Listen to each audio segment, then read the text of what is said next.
मित्रों नमस्कार।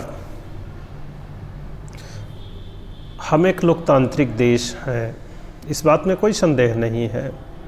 और हम किस हद तक लोकतांत्रिक हैं आप ज़रा ईमानदारी से देखिए तो हम लोकतंत्र के अतिवाद में हैं। अब वो लोकतंत्र सफल तरीके से है, असफल तरीके से है, या उसमें और क्या क्या चीज़ें हो रही हैं उस पर हम बहस कर सकते हैं। लेकिन लोकतंत्र को चलाने की जो प्रक्रिया है, चुनाव और चुने जाने का जो तरीका है, उसमें अति है, इस बात से आप इनकार नहीं कर सकते हैं। एक तरफ लोकसभा का चुनाव है, फिर विधानसभा का चुनाव है, फिर राज्यसभा के मेंबर्स का चुनाव है, नगर निगम, नगर पालिका, ग्राम पंचायत और भी तमाम कोऑपरेटिव के चुनाव लगातार होते रहते हैं। और सभी चुनाव अलग अलग समय पर होते हैं। तो ये चुनाव की प्रक्रिया पूरे साल चलती रहती है। किसी न किसी राज्य में किसी न किसी चीज़ का चुनाव होता ही रहता है। तो अगर कहा जाए हाँ हमारे यहाँ लोकतंत्र का थोड़ा सा अति है, तो ये बात अपने आप में गलत नहीं है, लेकिन इसे कहना थोड़ा सा अच्छा नहीं लगता है, क्योंकि इसके संदर्भ और बात फिर अपने अपने मतलब निकाले जाते हैं और लोग नाराज़ होने लगते हैं, क्योंकि लोकतंत्र की अति कहना अच्छा नहीं लगता। जबकि सच यही है, जब लोकतंत्र की अति हो जाती है, और लोकतंत्र की अति इसलिए भी कही जा रही है क्योंकि लोकतंत्र में संख्या बल का बहुत बड़ा योगदान होता है, और संख्या बल ही निश्चित करती है कि कौन प्रत्याशी जीता, कौन सांसद, विधायक, पार्षद, प्रधान, ग्राम पंचायत के दूसरे सदस्य, कोऑपरेटिव का अध्यक्ष कैसे बनेगा, तो उसने कितने मत हासिल किए, यह इस बात पर निर्भर करता है। और मत हासिल करने के बड़े अजीबोगरीब तरीके हैं, या यूँ कहा जाए हर जगह एक दबाव समूह सक्रिय है, जिसमें जात, भाषा, धर्म और दूसरे तरह के हित निहित होते हैं, जिसमें हर ग्रुप अपनी निर्णायक भूमिका को बनाए रखने के लिए सही गलत की परवाह नहीं करता, और सभी कुछ नफ़ा नुकसान पर आकर रुक जाता है। इसका दूरगामी प्रभाव क्या होगा, समाज और राष्ट्र पर उसका क्या प्रभाव होगा, यह विमर्श बहुत दूर चला जाता है। और हर दबाव समूह अपने जातीय, धार्मिक, आर्थिक या फिर कहिए सामाजिक नफ़ा नुकसान के आंकड़े में उलझा रहता है, और वहाँ सही गलत का विमर्श होता ही नहीं है।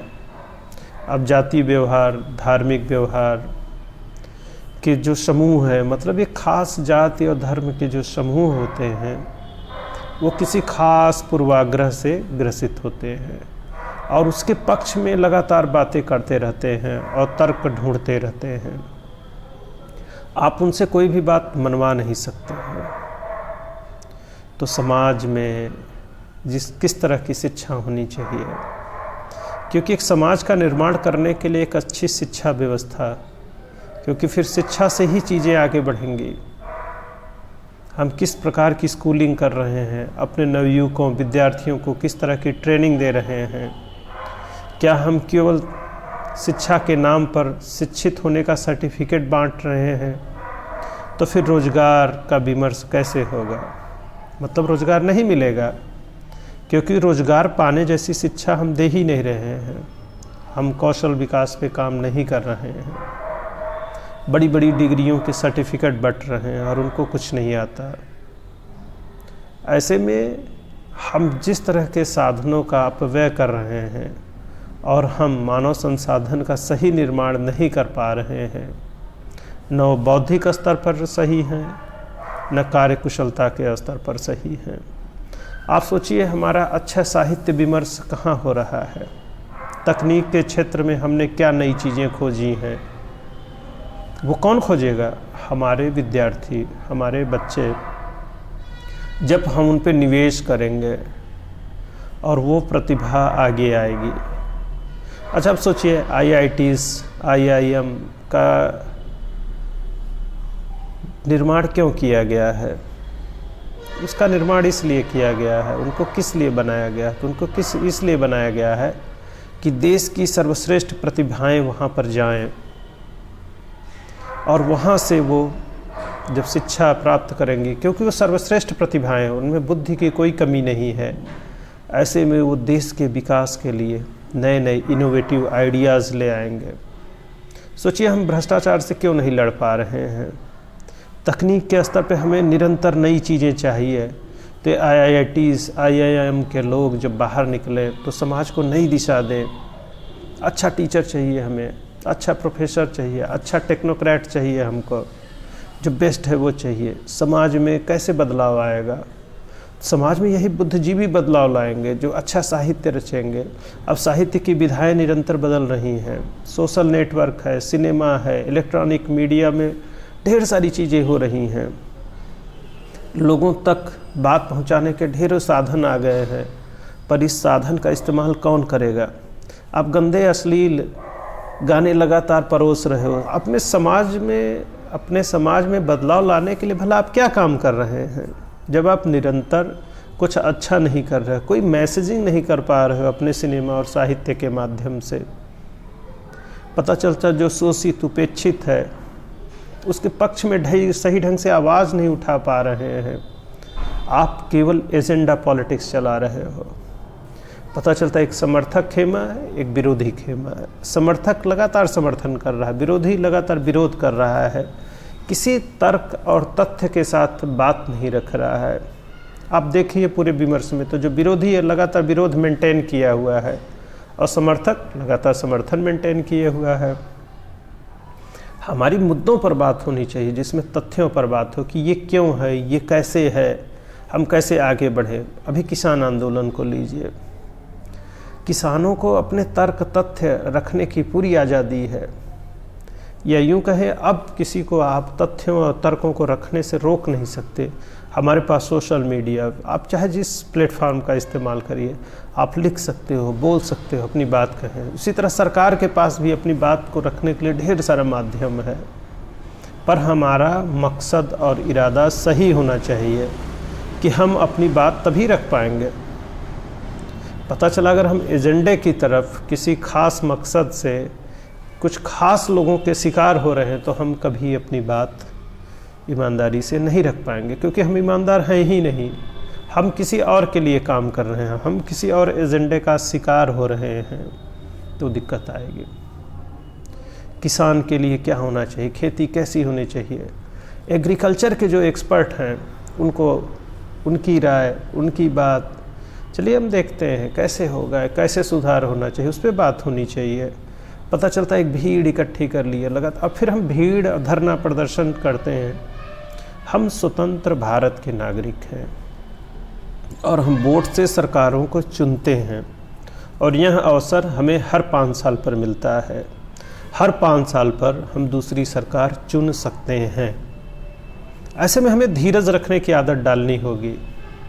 ये हड़ताल, बंद, ये ब्रिटिश पीरियड की परंपराएं थी, जब गांधी ने, हमारे बापूजी ने ये बताया कि हम विरोध ऐसे करेंगे, सरकार को ठप कर देंगे पूरी तरीके से। अब क्योंकि वो हमारी सरकार नहीं थी, हमारे संविधान से नहीं चल रही थी, अब जो सरकार है वो हमारी सरकार है, हमारी चुनी हुई सरकार है। हमने चाहे वोट दिया हो या ना दिया हो, व्यक्तिगत स्तर पे वो जीती है, उसने चुनाव लड़ा था और अब सरकार में है। चाहे जिस पार्टी की सरकार हो, वो चुनी हुई सरकार है और संसद से वो कानून पास करती है, बाकायदा उसके तौर तरीके होते हैं, उसके विरोध के भी तरीके होंगे और विरोध खूब किया जाना चाहिए। लेकिन रेलगाड़ियाँ बंद कर देना, रास्ते बंद कर देना, सरकारी संपत्ति को नुकसान पहुँचाना, आम लोगों के जीवन को तहस नहस कर देना, ये कहीं से भी ठीक नहीं है। मेरी मांगें जायज़ हो सकती हैं और हो सकता है, क्योंकि मेरी मांगें हैं, मेरे नज़रिए से वो सही हो सकती हैं और दूसरे नज़रिए से उसमें तमाम कमियां भी हो सकती हैं, सरकार की भी कमियां होंगी, क्योंकि सरकार के पास बहुत ताकत होती है और वो एक तमाम दूसरी चीज़ों से प्रभावित भी होती है। सरकार हर समय सही नहीं होती है, उसी तरह भीड़ भी सही नहीं होती है कि 1 लाख 2 लाख लोगों का भीड़ अगर कहीं खड़ा है, प्रदर्शन कर रहा है, तो वो सही हो ये ज़रूरी नहीं है। क्योंकि अगर 2 लाख लोगों की भीड़ कहीं विरोध या समर्थन में प्रदर्शन कर रही है, तो उसके खिलाफ अगर क्या 5 लाख लोगों की भीड़ खड़ी हो जाएगी तो उनको जस्टिफाई कर दिया जाएगा? तो बिल्कुल नहीं। जो सही है तब भी सही होगा, जो गलत है तब भी गलत होगा। ऐसे में भीड़ मतलब वही मत से न्याय वाली बात हो जाएगी। चलिए हम वोट देते हैं, फिर बाहर करेंगे सरकार को, कोई भी सरकार हो, ये तो हमारे हाथ में है ना। हम आपसे असहमत हैं, चुनाव आएगा, वोट दे के बाहर करेंगे आपको। हम धीरज रखेंगे, हम तोड़फोड़ नहीं करेंगे, हम अपने लोगों और राष्ट्र के विरुद्ध नहीं जाएंगे, क्योंकि देश सबसे बड़ी ताकत है। इस तरह के बिल आते जाते रहेंगे। अभी ये सरकार लाई है, फिर दूसरी सरकार लाएगी, फिर अगली सरकार लाएगी। पहले भी तमाम बिल आए हैं, वो कभी लागू नहीं हो सके। आप बताइए, कोई बिल आ गया तो क्या वो लागू हो गया? बिल पारित होते हैं, बाकी जो व्यवस्था है, करप्ट लोग हैं, वो वैसे ही हैं। कोई भी नियम कानून बना लिया जाए, भ्रष्टाचार से हम नहीं लड़ पाए हैं, क्योंकि भ्रष्टाचार के खिलाफ जिस तरह से हमें संगठित होना चाहिए था, हम नहीं हुए हैं। सच्चाई ये है। अब कोई भी बिल हो, उसके सकारात्मक नकारात्मक पक्ष होंगे, पर देश को बंधक बनाना कभी भी सही नहीं है। हम आपसे सहमत हैं, हम आपसे असहमत हैं, हम इस पार्टी को बाहर कर देंगे, दूसरी पार्टी को चुनेंगे। तो आपको लगता है, अगर पूरा इतिहास देखिए, किसी भी कानून के पक्ष विपक्ष में उनका क्या रिकॉर्ड है? तो आज जो सत्ता पक्ष में थे, जो कानून का मसौदा लेकर आए हैं, पास कर रहे हैं, जब वो विपक्ष में थे तो वो उसका विरोध कर रहे थे। और पहले जो सत्ता पक्ष में थे, वो जब बिल ला रहे थे तो वो विरोध कर रहे थे। मतलब जो आज विरोधी है वो कल समर्थक था, आज जो समर्थक है कल विरोधी है। तो कानून को लेकर जो बातें हो रही हैं वो बेहद बकवास हो रही हैं दोनों तरफ से। उसके जो जानकार लोग हैं, वो राष्ट्र को नुकसान हो ऐसा कोई मसौदा नहीं आएगा। और फिर जब हम संगठित हैं, एक लोकतंत्र के रूप में हम मजबूत शक्ति हैं, तो हमें खुद पर भरोसा करना होगा। और कुछ बुरा होगा या बुरा हो रहा है तो हम फिर संगठित होकर उन चीज़ों को सही कर लेंगे, क्योंकि सरकार को बनाना और बदलना हम लोगों के हाथ में है। इसलिए डरने की कोई बात नहीं है, और हम संगठित हैं, साथ हैं। सरकारें आती जाती रहेंगी, पर देश संगठित रहना चाहिए, एक रहना चाहिए। वही हमारी ताकत है। इसके लिए हमें किसी भी बहकावे में आने की ज़रूरत नहीं है। जय हिंद, जय भारत।